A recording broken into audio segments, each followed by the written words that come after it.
नमस्कार प्यारे बच्चों।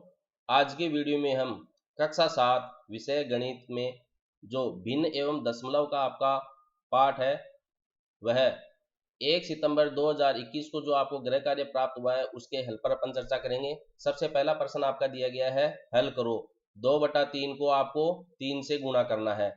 प्यारे बच्चों, भिन्न दे रखी है 2/3, इसको 3 से गुणा करना है। तो इसका सीधा तरीका तो ये है कि इस पूर्ण संख्या 3 के हर में कुछ भी नहीं दिया गया तो आप 1 मान सकते हैं। अब भिन्नों को हल करने का तरीका होता है, अंश में पहली भिन्न के अंश को दूसरी भिन्न के अंश से गुणा कर लो, पहली भिन्न के हर को दूसरी भिन्न के हर से गुणा करके उसको एक ही बट्टे के रूप में लिख लीजिए। यानी कि अंशों को आपस में गुणा करना है और हरों को आपस में गुणा करना है। अंशों को गुणा करके अंश में ही लिखना है, हरों को गुणा करके हर में लिखना है। तो ये 6/3 मिला। अब ये आगे भी सरल हो रहा है, 6 में 3 का भाग जा रहा है तो 2 मिल रहा है अपने को। तो इसका हल कितना हो गया है, 2। इसका दूसरा तरीका यह भी है कि जैसे हम 2 को 3 से गुणा करते हैं तो अपने को 6 प्राप्त होता है। तो जो गुणनफल की क्रिया है प्यारे बच्चों, गुणनफल की क्रिया है वह वास्तव में योगफल ही है। यानी कि गुणा हमें जोड़ करने पर ही प्राप्त होता है। देखिए कैसे, 2 को 3 से गुणा किया 6 मिला। यानी कि आप इस 2 को अगर 3 बार जोड़ करके लिखते हैं, 2 को 3 बार जोड़ करके लिखते हैं तो देखिए 6 प्राप्त हो रहा है। इसी प्रकार आप कोई सी भी संख्या ले सकते हैं, जैसे 5 गुणा 3 है 15 मिलता है। तो आप इस 5 को 3 बार अगर जोड़कर लिखते हैं तो भी आपको 15 ही प्राप्त होगा। तो देखिए 5 5 10 5 15। तो इस प्रकार 2/3 को हम 3 बार जोड़ करके लिख सकते हैं।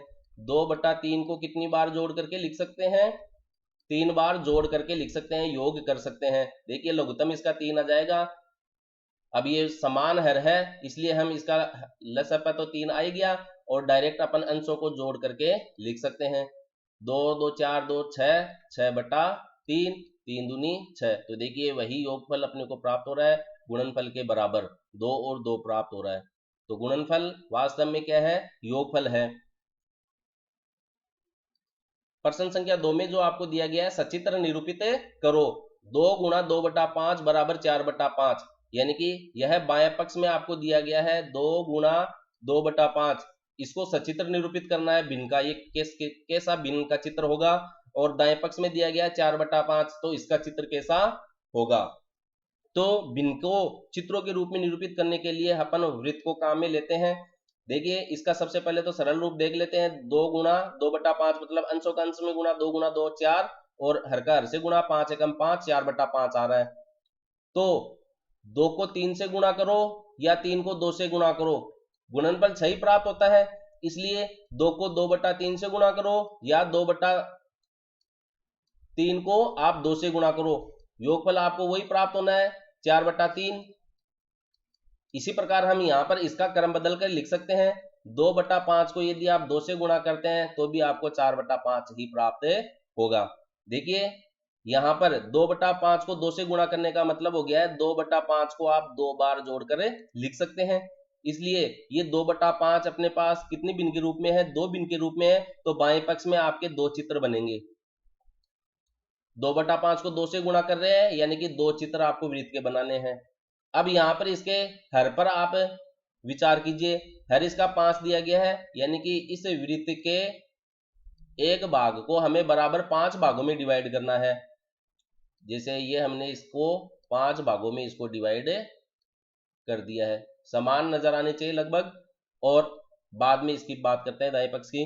तो यहाँ पर देखिए 2/5 2/5 है, तो इन दोनों वृत्तों को हमें 2/5 के रूप में दर्शाना है। तो 2/5 के रूप में दर्शाने के लिए हम क्या करेंगे, किसी भी भिन्न वृत्त को अगर आप छायांकित भाग दर्शाते हैं तो उसका होता क्या है तरीका, कि जिस भी वृत्त के आपने जितने टुकड़े किए समान रूप से, यानी कि कुल भाग कितने किए हैं आपने, और फिर आप कितना भाग लेते हैं तो उसको अपन बोलते हैं लिया गया भाग।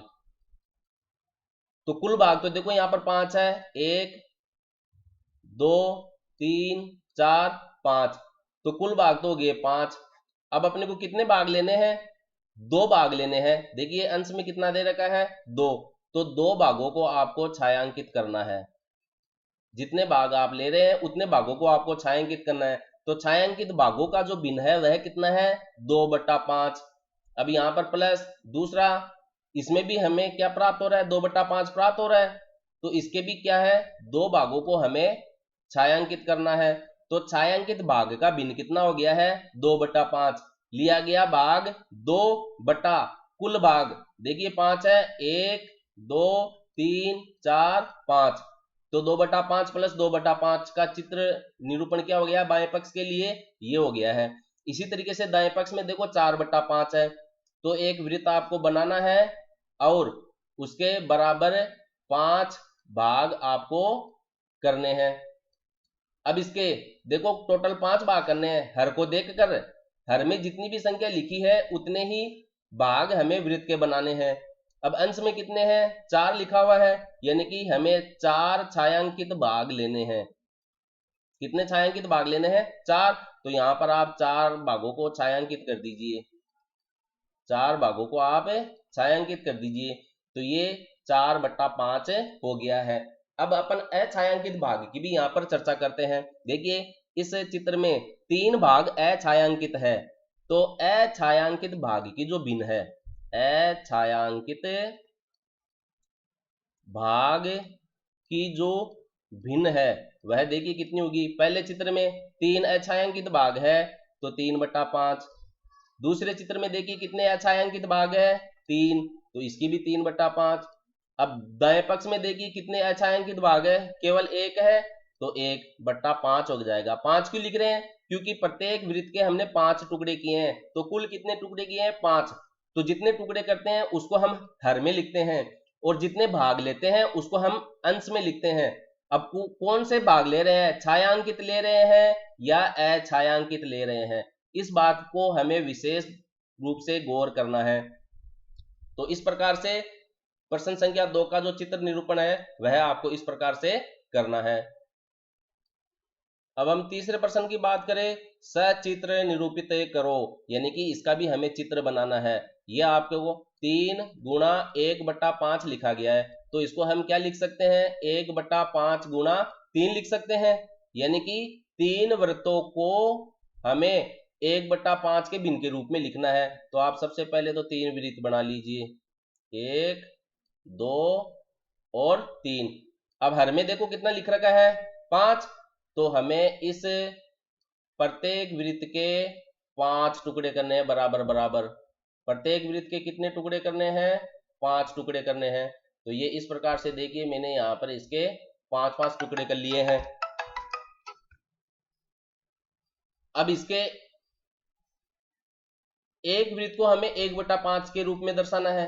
तो हम इसके एक भाग को छायांकित कर देते हैं, इसके एक भाग को छायांकित कर देते हैं, ये लीजिए। अब लिए गए भाग तो कितने हैं, 5, और छायांकित भाग कितना है, 1।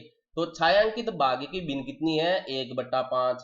अब इधर से भी हम एक भाग को छायांकित कर देंगे तो छायांकित भाग की भिन्न कितनी हो गई, 1/5। और इसमें भी एक भाग को छायांकित कर देंगे तो इसकी भी छायांकित भाग की भिन्न कितनी हो गई है, 1/5। तो ये तो उस स्थिति में होगा जब हम 3 गुणा 1/5 को 3 बार योगफल के रूप में दर्शाए। लेकिन अगर आप इसको थोड़ा सा हल करके लिखते हैं तो 3 गुणा 1/5 का मतलब हो गया, 3 गुणा 1/5 का मतलब हो गया है 3 एकम 3, तो 5 एकम 5, 3/5। यानी कि एक वृत्त आपको लेना है और उसके 5 समान टुकड़े आपको करने हैं। हर में जितना लिखा हुआ है उतने ही वृत्त के टुकड़े करने हैं। तो 5 टुकड़े अपन ने कर लिए। अब अंश में कितना लिखा है, 3, यानी कि लिया गया भाग 3 है। तो 3 भागों को हमें छायांकित करना है, 3 भागों को क्या करना है, छायांकित। तो यह 3/5 हो गई है। तो आप यदि इसको गुणा करके हल करते हैं तो आपको इस चित्र को लिखना है। और अगर आप 3 गुणा 1/5 को इस रूप में दर्शाते हैं तो आपको ये चित्र अपनी कॉपी में बनाना है। प्यारे बच्चों, हमें सीखना है, इसलिए आप इन दोनों ही तरीकों को अपनी कॉपी के अंदर नोट करेंगे और इनको लिखेंगे। हर तरीके से आपको समझना है। अब प्रश्न संख्या 4 पर अपन चर्चा करते हैं, छायांकित भाग को भिन्न रूप में प्रदर्शित करो। प्यारे बच्चों देखो, आपको अब चित्र पहले दिया गया है और छायांकित भाग तो ये रहा और अछायांकित भाग ये है रहा। इसमें आपको प्रश्न में साफ साफ लिखा है कि छायांकित भाग की आपको भिन्न लिखनी है। तो देखिए ये एक आयत आपको यहाँ पर दिया गया है और इसके दो टुकड़े किए इसने समान रूप से। कितने टुकड़े किए हैं? दो। तो जितने भी कुल भाग होते हैं उसको हम कहाँ लिखेंगे? हर में लिखेंगे। तो कुल भाग तो कितने? दो। अब लिए गए भाग, छायांकित भाग में देखो कितने भाग इसके छायांकित कर रखे हैं? केवल एक भाग को छायांकित कर रखा है, इसलिए एक अपन अंश में लिखेंगे।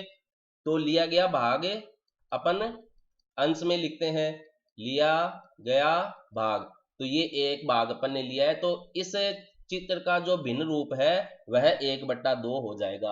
और देखने से भी प्रतीत होता है कि इस आयत का आधा भाग हमने छायांकित कर रखा है और आधा भाग अछायांकित है। अब यदि इसी में आपको अछायांकित भाग की भिन्न पूछ ले, अछायांकित भाग की भिन्न, तो वह भी क्या रहेगी? अछायांकित भाग कितना है? 1। लिया गया भाग कितना? 2। तो 1/2 हो जाएगी। यानी कि छायांकित और अछायांकित दोनों ही भागों की भिन्न कितनी है? 1/2, 1/2। बात करते हैं पांचवें प्रश्न की। दिए गए चित्र में प्रत्येक भाग को भिन्न रूप में प्रदर्शित करना है। देखिए इस वृत्त में अब आपको किसी भी भाग को छायांकित और अछायांकित नहीं दर्शाया गया है, छायांकित और अछायांकित करके नहीं दर्शाया गया है, लेकिन ये क्या कह रहा है? प्रत्येक भाग को भिन्न रूप में प्रदर्शित करना है। तो प्रत्येक का भाग का मतलब क्या हो गया? सबसे पहले तो ये देखो कि कुल भाग कितने हैं। कुल भाग 4 है। अब प्रत्येक भाग के लिए लिखना है 1 2 3 4, चारों भागों की भिन्न लिखनी है अपने को, और वो समान रूप से दिख रहे हैं अपने को। एक रोटी के 4 टुकड़े कर दिए एक तरीके से। तो पहले भाग की अगर अपन चर्चा करें तो पहले भाग में एक भाग ले रहे हैं और टोटल कितने हैं? 1/4। दूसरे की अगर अपन चर्चा करें तो दूसरे में भी हम एक भाग ले रहे हैं और कुल भाग कितने हैं? 4। तीसरे भाग की अपन चर्चा करें तो एक भाग ले रहे हैं और कुल भाग कितना है? 4। चौथे भाग की चर्चा करें तो चौथे में भी एक भाग ले रहे हैं और कुल भाग कितने हैं? 1/4। यानी कि ये 1/4 कहलाता है। प्रत्येक भाग की भिन्न कितनी हो गई है? 1/4 हो गई है, 1/4 हो गई है, जिसको अपन पाव के रूप में भी कहते हैं। तो इस प्रकार यह भिन्न एवं दशमलव का जो आपका गृह कार्य दिया गया है, इसको हमने विस्तार से सरल रूप में आपको समझाने का प्रयास किया है। आपकी किताब में भी इस प्रकार के प्रश्न दिए गए हैं, उन पर भी आप अभ्यास करेंगे, अपने साथियों के साथ आप चर्चा करेंगे। और इससे यहाँ केवल आपको 5 प्रश्न दिए गए हैं, लेकिन आपको और भी अधिक प्रश्न अभ्यास के लिए करने हैं। अगली वीडियो में हम अगले गृह कार्य के साथ उपस्थित होंगे। तब तक पढ़ते रहिए, लिखते रहिए। Always remember, math is a game, play it with practice. धन्यवाद।